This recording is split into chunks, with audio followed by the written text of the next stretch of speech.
if you divide both sides by 32, you get 1/4 x to the third over 1 over 16. This is where you have to, be comfortable with your exponents. You could actually write 1 over 16 as 1/4 squared. And that's the key here. So when the bases are the same, you can set the exponents equal. So this really becomes x over 3 equals 2. You set the exponents equal. Okay. And then you just cross multiply and you find that x equals 6. Got it. All right, so question 4. Let's get question 4 next.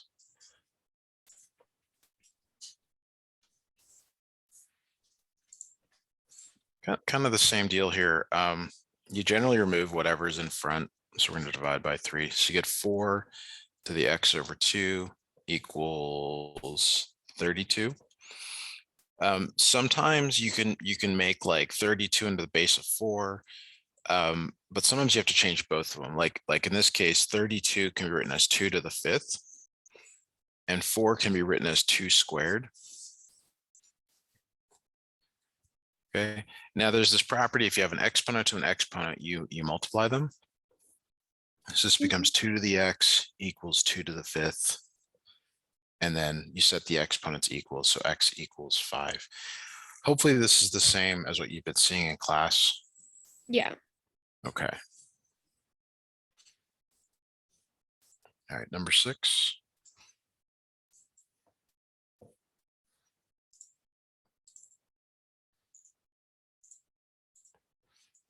All right, so we're going to divide both sides by 3. So we have 5 to the negative x over 4 power equals 5. 5 to the 1. You set the exponents equal because the bases are the same. Negative x over 4 equals 1. You can cross multiply. You can multiply both sides by -4. Whatever you like here. X equals -4 though is your final answer on that. Okay. It's really about being able to get the bases the same. That's the whole thing here that they're trying to do. I assume this isn't a typo. 5 is next after 6 in that list.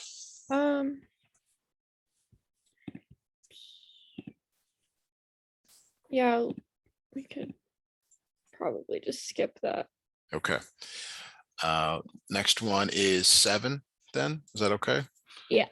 All right, so 7 says log of x equals 4. Log of x equals 4. So when there's no base written, there is a base. There's a base of 10. So this is log base 10x equals 4. The only way to undo a log is with a base. So you put a 10 here. Actually, let me rewrite this. You write 10 to the log base 10 of x equals 10 to the 4. These right here have to match. Okay, so on the left, what it does is it undoes the log. So you're just left with the x. This is what's left over. So in this case, x equals 10 to the 4th. It includes all this over here. 10 to the 4th is like 10 times 10 times 10 times 10. And you got to get comfortable with, with that. So, that's 100, that's 1,000, that's 10,000, or you could leave it as 10 to the 4th. Okay.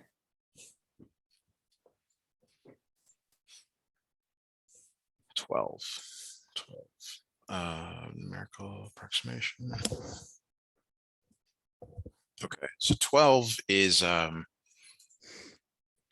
definitely a calculator problem if you want to get a decimal approximation.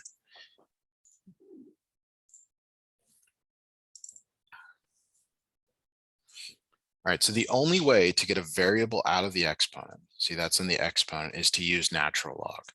So natural log 0.98 to the x power equals natural log of 1.6. So you take the natural log of both sides of the equation. And that's what allows you to get this variable out of it. So then there's this property that says that variable can come out in front. X natural log of 0.98 equals natural log of 1.6. Now this natural log 0.98 is just a number, so just divide by it. Natural log 0.98 divided by natural log of 0.98. And then x equals natural log 1.6 over natural log 0.98. You can put that in your calculator if you want, but that is the final answer for that.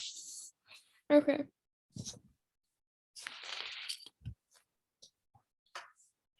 Have you seen this before in class?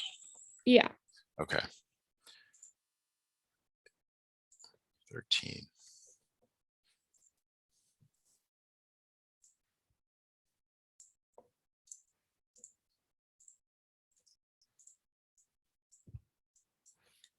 All right, so there's this 50 out in front. You want to get rid of that, just like we did in the first few problems. So you have e to the 0.035x equals 4. And the only way to undo e, the natural log of e is 1. E to the natural log of x equals x. So like e and ln, they undo each other. So just keep that in mind. Actually, let me put an x there and make that an x. So the only way to undo the e is to use ln. Natural log e 0.035x equals natural log of 4. So the e and the ln are undone. 0.035x equals natural log of 4. And then you divide by both sides by 0.035.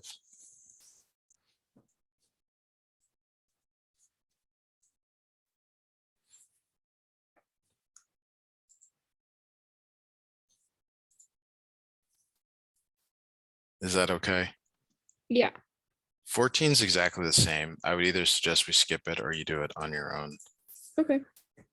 16 is slightly different, so we'll do that.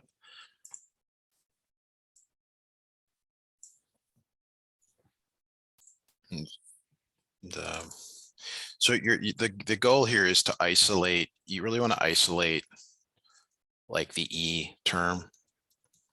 So that's this right here. I'm actually going to add 3e to the minus x to both sides, because then I get rid of that negative in front, and then I'm going to subtract 2. So you get 5 equals 3e to the minus x. And now it looks a lot like a problem we just did. You can divide both sides by 3. So you have 5/3 equals e to the minus x. And then you take natural log of both sides. Natural log 5/3 equals natural log e to the minus x. On the right here, the natural log and the e undo each other, so it's negative x. Natural log of 5/3 is whatever it is. You can get a decimal approximation and then divide by -1. So it's negative natural log 5/3 equals x.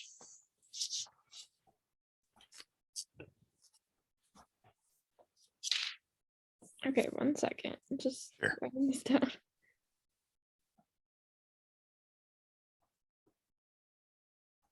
Got it. Okay. Yeah, sorry for going like that. We can slow down if needed. I'm just concerned we're not going to get through everything, but we're probably Yeah. fine. No worries.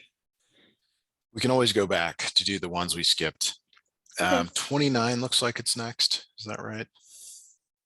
Yeah, I think so. Great. 29. Here we go. Okay. Let's see here. New set of instructions. Method of your choice. Support your solution by a second method. Okay.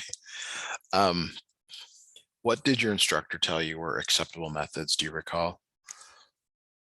God, I have no idea. Okay. So first thing I'm going to do is just multiply by 3. So it's 2 to the x minus 2 to the minus x equals 12. Okay. And then we're just going to graph this, because that truly is like if you don't know a method, graphing it is very, very good. So here, I'm going to switch sharing to that window. So we got y equals 2 to the x minus 2 to the minus x. So it's just like in your calculator, that goes into y1, and then y equals 12. Okay. And then boom, there we go. We find the intersection. Okay. So x equals 3.595. Okay. So that's method one. So another method, which I really doubt your instructor wants, but I'll just briefly talk about, is you could let like u equal 2 to the x. Okay. So then 1 over u is 2 to the minus x. And the way that works is you end up just flipping let's just assume that's right without going to that explanation. So it becomes u minus 1 over u equals 12. You multiply everything by u squared minus u equals 12. Okay, and then you move the 12 over, you factor, you get u minus 4, u plus 3 equals 0, and then you use the solutions back in one of these equations to find x. Do you think that was intended or not? I think it was probably a solve by graphing one. Yeah. I mean, sometimes we have to do complete the square, but I'm not sure. Yeah, this is a substitution maybe you haven't seen yet, and Yeah. yeah, I don't know. We just leave it at that. Yeah. 37. Yeah, so 37 is a good problem to do. Do you have a test or quiz coming up in this class? Not anytime soon. Anytime soon. A lot of students are seeing their first exams already, which seems too soon. But that's the way it goes. So there's this property that says the natural log of A plus the natural log of B. So if you've got something, natural log of something plus natural log of something, it equals the natural log of the product. So they sometimes call this sum to product. And it only applies to the left side here. Meaning like we're just ignoring the right side for the moment. So this left side becomes the natural log of x minus 3 times x plus 4 equals 3 natural log of 2. Have you seen that in class, the natural log properties? Yeah. Okay. The next property is that this 3 actually can come up here. So that's the I don't know, they call it the exponent rule maybe. It's the natural log of x to the n equals n natural log of x. Basically, this variable can come out in front if as needed, or go back. So it becomes the natural log of 2 to the third, which is the natural log of 8. And because you have natural log on both sides, you can set the thing you're taking the natural log of equal to each other.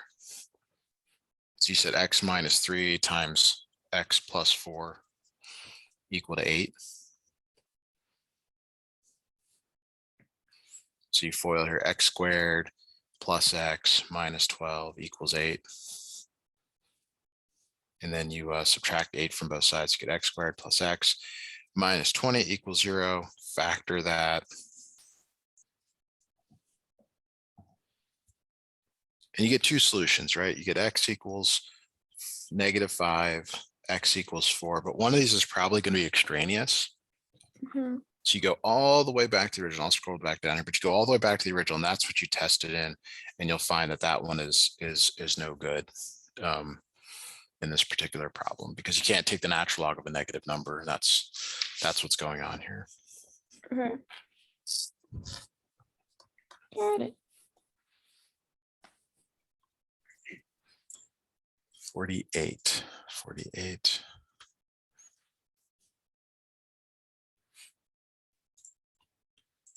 All right, 48 is a it's actually a chemistry question. Yeah, we're having a bunch of those. Yeah, I've got to remind myself of the formula. It's something about like minus the log, or something. So let me look that up, because I don't remember.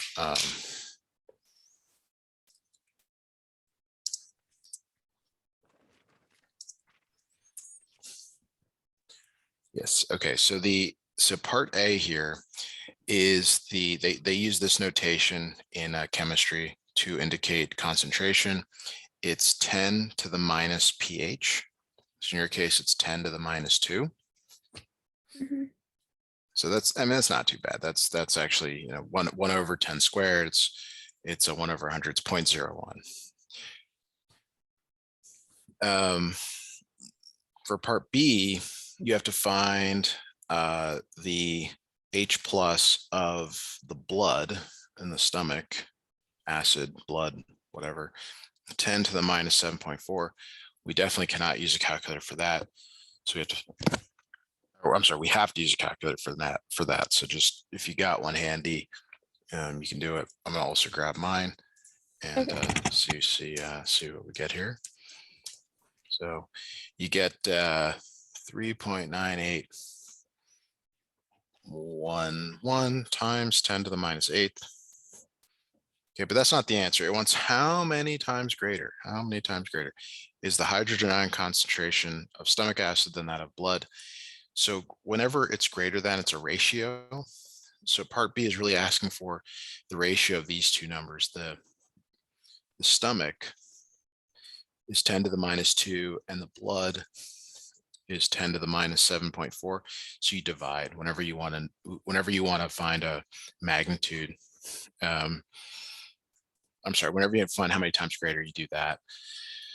So we get 10 to the minus 2 divided by 10 to the minus 7.4, and you get 25118.9. So that's how much times greater is a lot greater. Okay. So to answer part C, to figure out like orders of magnitude, do they differ? So what you're talking about here is like if I gave you the numbers 1 and 10, these are 1 order of magnitude different. Yeah. Okay, so the numbers we're looking at is 0.01, and then it's this horrible which I'm going to convert here, 1, 2, 3, 4, 5, 6, 7, 3, 9, 8. So basically you're just looking at like how many decimal places apart they are. So like think of this as your one, this is like your starting point right there. So this is 1 times greater. Oops. 1, 2, 3, 4, 5, 6. So 6 orders of magnitude. Because if there's a 1 here, they would be the same, but it's not. So that's why you start counting the next ones after until you get to a number.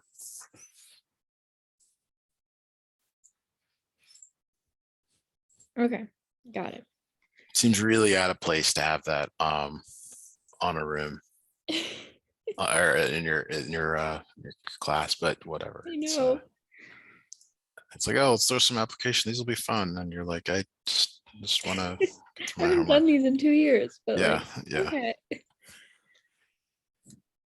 okay. 49 is another kind of obstacle problem here. It requires some formulas. Same with 52. Would recommend we come back to these if Okay. if we get through everything else and you really feel like you need these because they're quite involved. Yeah. So page 311. Okay. Section 3.6, please show your setup. Okay. Maybe these are numeric, maybe these are like, okay, so these are money problems. Ugh. Okay. Problem two. Wait. Ooh, I don't see problem 2, but I see starting at problem 9. Oh, Do you want to really quickly send me the problems? yeah. Okay, because we're missing 2 and 8, Okay. All right. and then we can I'm do seeing. 12. I'll be right back.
Okay, I just sent a picture of those.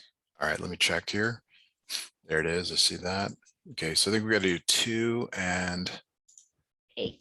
2 and 8. All right, let me.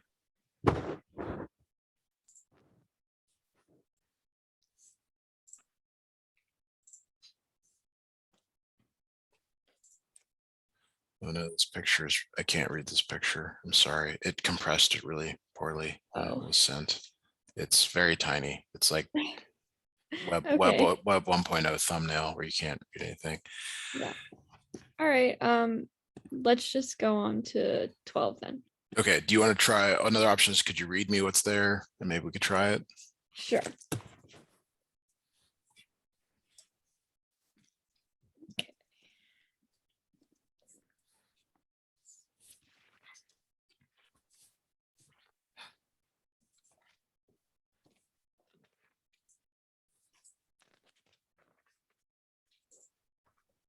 Okay, so for number 2, we have P equals $3,200, Okay. Yep. comma, R equals 8%, Okay. comma, T equals 4. What does the question say? Says in exercise 1 to 4, find the amount A accumulated after investing principal P for T years at an interest rate R compound annually. Annually. So in this case, n equals 1, and that's what annually means. So this is the formula. It's A equals P 1 plus R over N to the N times T power. Okay, now because N is 1, this really simplifies a lot, but you want to be careful there to make sure that you get these numbers incorrectly. So 3,200, 1 plus, and then interest rates. Adults like percentages, but we don't use percentages in math. So it's 0.08 divided by 1 to the 1 times 4 power. Now, if you're doing this in your calculator, make sure you put that in parentheses. Mhm. And one of the things that I really like to emphasize here is like being able to do it all in one step. Yeah. So if you can try to get all that in your calculator in one step, that would be ideal. And I'll do it as well to confirm the result here. So if you've got a calculator, please grab it, see if you can get this value.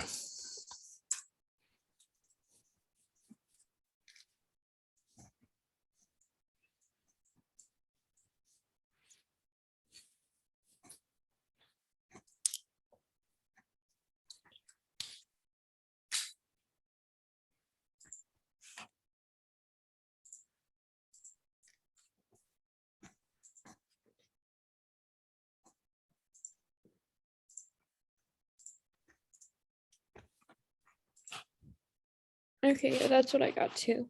Excellent. What is so 8 was also on our list. What is 8?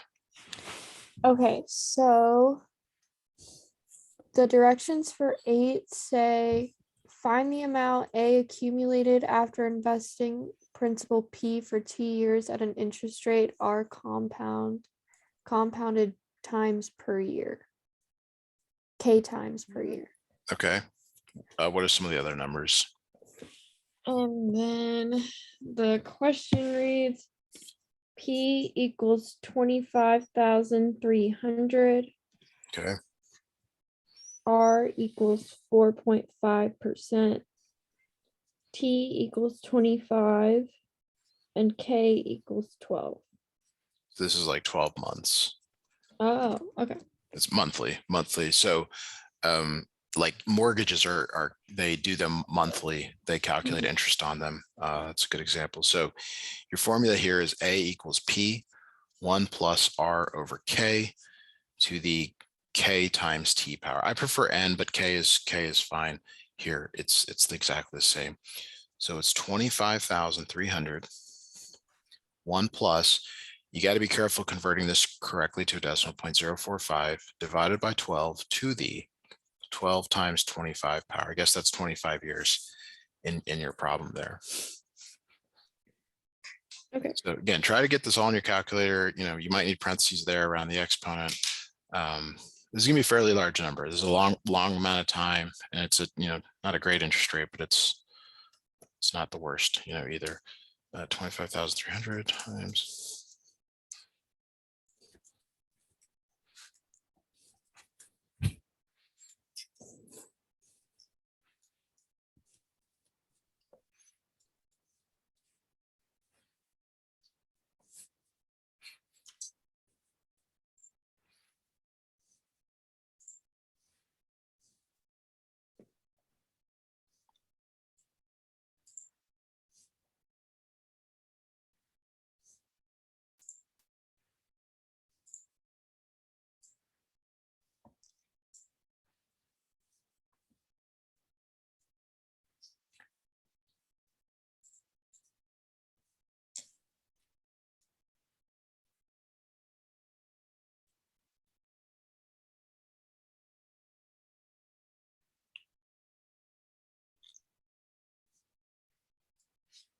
How are you doing on that one? Yeah, that's what I got. Excellent. Okay. So number 12 is the next one here. And I'm just going to cross out the ones that aren't important. So this problem, it says for continuous. And I didn't say this before, but there's two types of money problems that you get in your textbook. The first one is not continuous, non-continuous. Those are what everyone in the real world uses. For some reason, math classes like to go with continuous compounding of money, which never happens in any scenario ever. So the continuous is your PERT formula, PE to the RT, but your non-continuous is that one we've been using for the first couple of problems. So basically, you've got to know both formulas for your exam, and it will always tell you when it's continuous. It'll always say continuous and use this formula. It'll give you all the other variables when you need that one. So for number 12, it's 8,875 E. Your interest rate is 4.4, so that's 0.044 times 25. So you're using your E exponential when you do that. So let me get this calculation.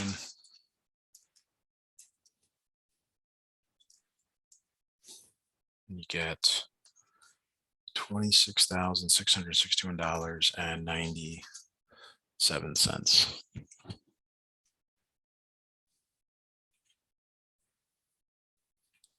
Yeah, that's what I got.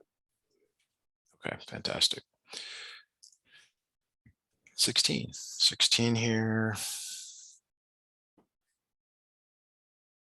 So future value of an annuity. This one we're gonna need a formula for. I need that. So they probably gave you this in your book somewhere. I gotta look one up for this.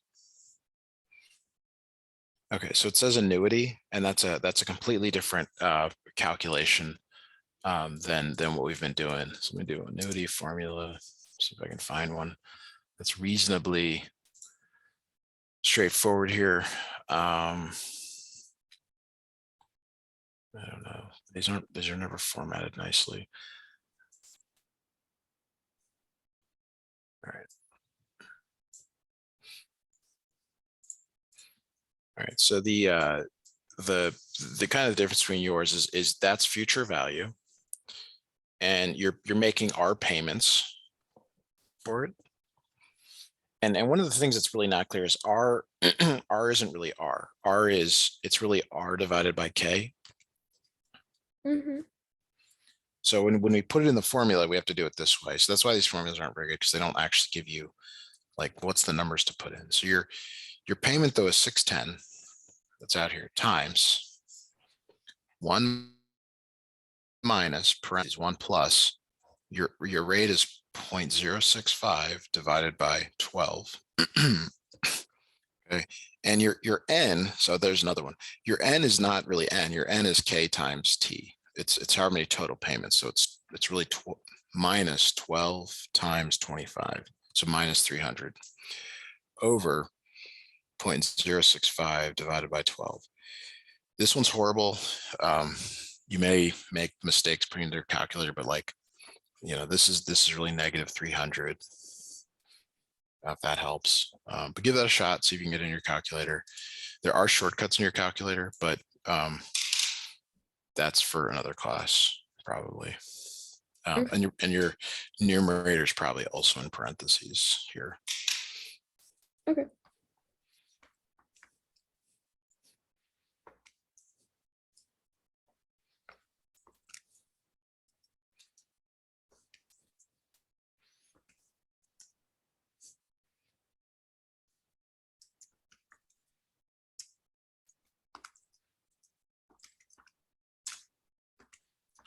All right, I messed this up. There it is. I messed this up again.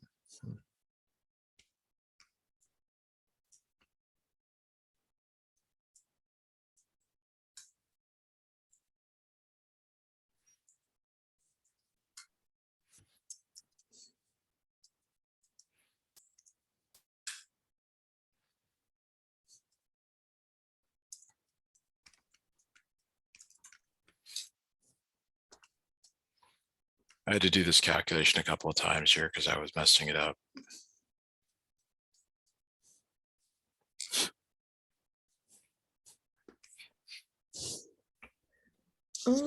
Yeah, that's what I got too. Excellent. So just to be like full disclosure here, what this means is that if you're making a $600 payment, $610 payment for 25 years, and you're getting that interest rate, that's how much it's worth at the end. Okay. And we'll leave it at that. Okay, next question is 20. Do you have to do another one of these? No. Okay. Oh, this is a loan payment. So this is like yet another one of these horrible formulas. And the periodic payment. Okay, so this is actually like undoing this formula we just did. It's solving for the payment rather than the like you're solving for this variable now is what you're solving for in 20. And they give you P this time. That's P. So I think your book used R, and that's future value for that. So it's basically it's this 154,000 divided by whatever we get for this. So again, it's 1 minus 1 plus, but it's not R, it's R divided by N. In this problem, it says 12 times your monthly. So it's 0.072 divided by 12. N is not 12, N is like 12 times, in this case, 15 years. So that's 180 over 0.072 over 12.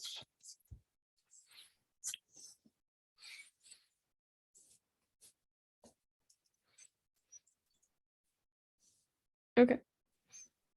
So, can you, see if you can get this into your calculator. I think that's actually the hardest part of this is just getting it in there correctly without making a ton of mistakes.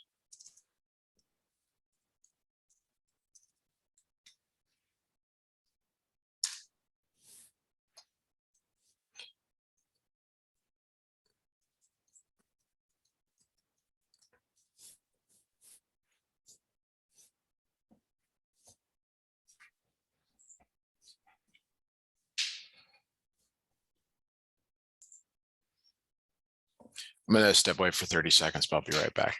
Maybe less time. Bye.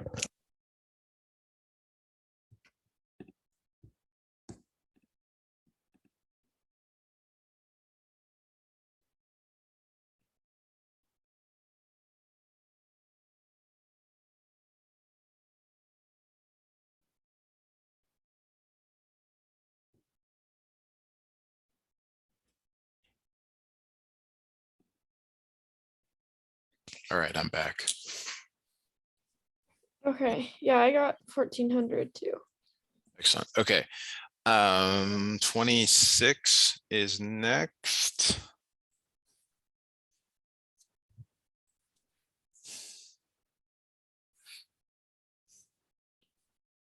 '26. Okay. All right.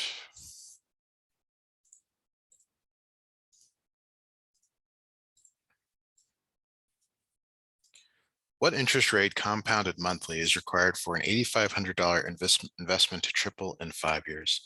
So the first question for you is this continuous or is it not continuous? And if it's continuous, it'll say, do you see the word continuous anywhere in here? No. So it's not continuous. And we need that because we need the formula here. They do sometimes give you this formula with continuous problems. So now which values did they give you? They gave you P and they gave you T. T is 5. They may also have given you, encoded in some of the words, some of the other numbers, like they tell you N is 12 because it's monthly. They also tell you A because if it triples, that means it's 8,500 times 3.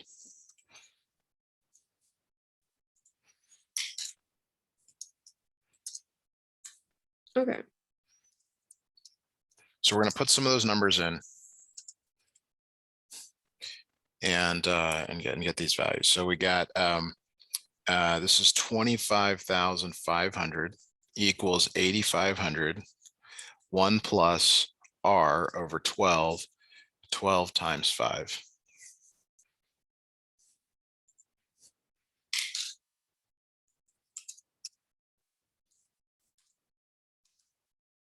All right, so then we can do a couple of things here. 25,500 equals 8,500.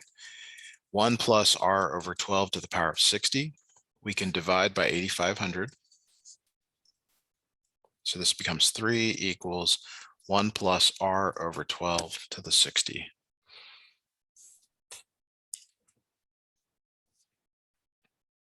Okay.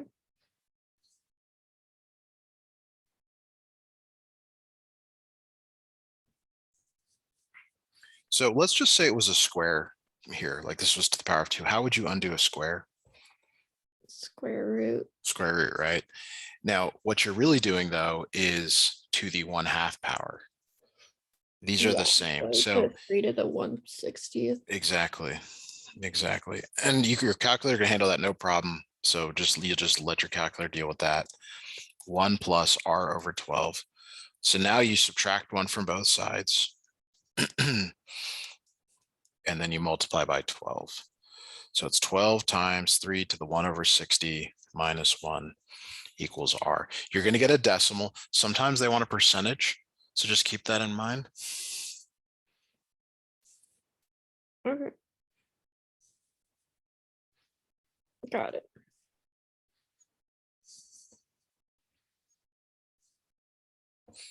All right, so let me get that in my calculator and see if I can give you a number. 12 times 3 caret 1 over 60 minus 1. All right, so wow, that's oh, it's at 3 years. Yeah, it's gonna be pretty high interest rate. So it's 0.2217, which is 22.17%.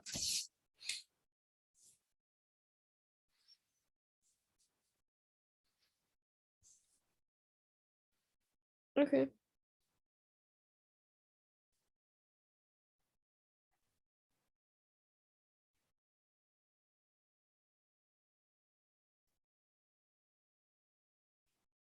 Got it.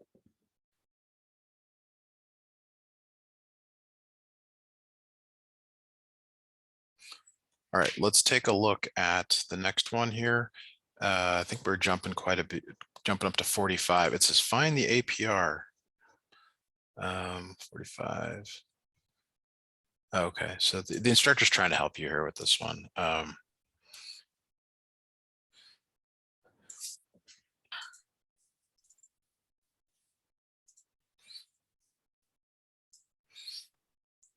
All right, so there's a couple ways to do this, but your instructor says to compute the APR.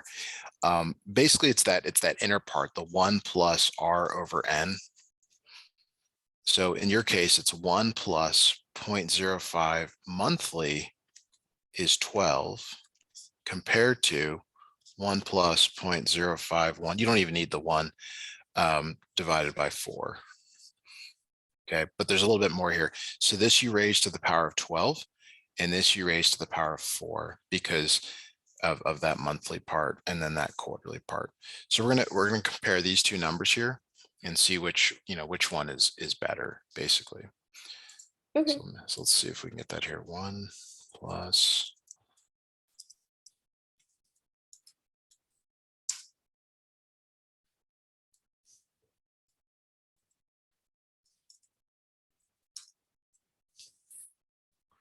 So this first one is 1.05116, then 1.05198. So basically, which one is bigger? And it looks like this one on the right is. This looks like it's better.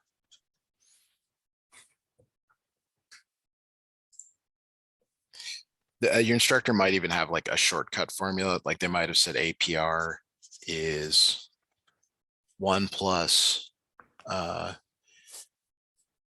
1 plus R over N to the N. They might have had that as well.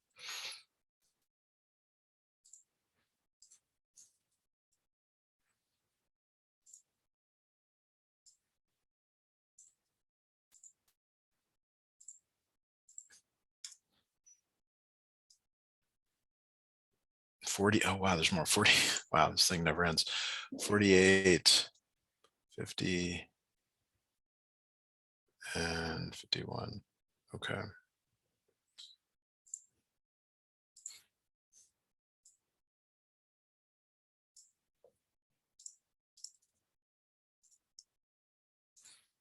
right. An IRA account. Andrew contributes $50 per month. So whenever you see something per month, that's generally like an annuity type of problem. 15.5% annual interest. And what is the value of investment after 20 years? So I got to go back and grab that formula for this. Where did I? There it is.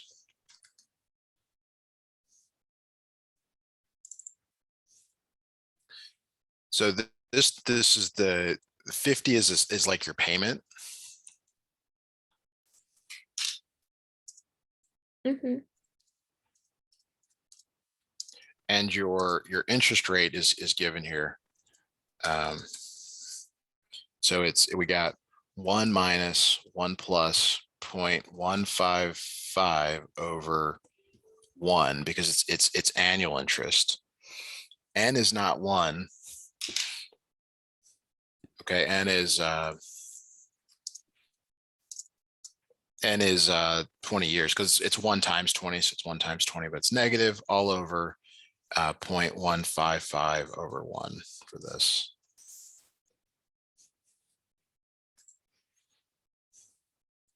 Okay. So let me just set up the next couple here in case there's questions. You said 50. I think 50 is next. No. Yes, 50.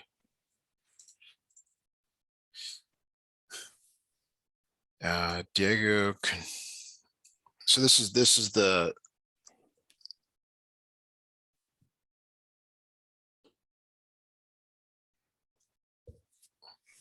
this is like the reverse of the previous one. So they give you the like final value and they say, like, well, how much should you invest if you want $120,000 in 30 years? So Okay. they give you that. That's T. Monthly payments is okay. So that's 12. That means you're doing every 12, but the interest is only annual. So that means that not N is 1, but like you're not dividing the interest rate either. So it's 120,000 divided by 1 minus 1 plus 0.045 divided by 1 to the minus 1 times 30 all over 0.05 divided by 1.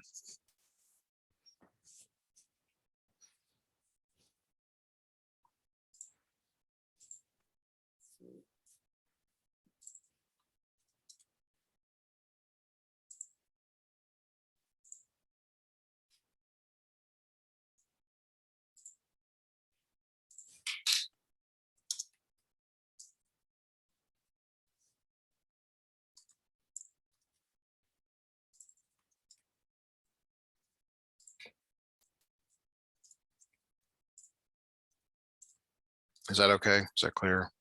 Yeah. All right, so then the next one here is 53. Mhm. 53, yeah. House mortgage payment.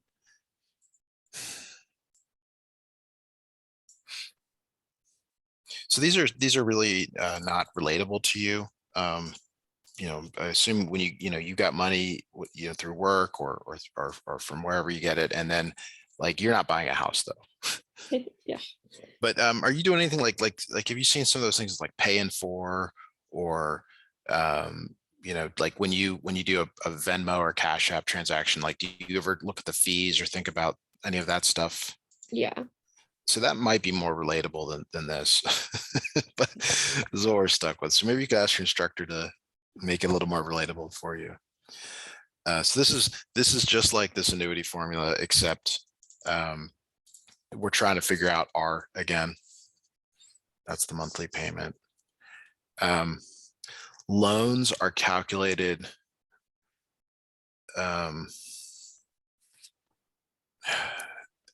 So I take back what I said. Like we might have, these are unclear whether the interest is calculated monthly. They almost always are. So it might be divided by 12, and then 12 here in these previous problems. That's what's unclear to me. I would like to double check that if we had more time. Because I think this one's the same way, because I think that's what they're encoding here. So you would know right away because the payment would be ridiculously wrong. So it's 1 minus 1 plus 0.0875 divided by 12 to the minus 12 times 30 over 0.875 divided by 12 here. Okay. All right, so that does take us to the end of our lesson for today. If you ever need a short homework question answered, just connect with me on social media, the business, and just send a message over and say, hey, can you answer this question? I'd be happy to do that for you. And that's it for today. So I guess I'll see you next time. Okay. Perfect. Thanks. Have a great day. Bye now.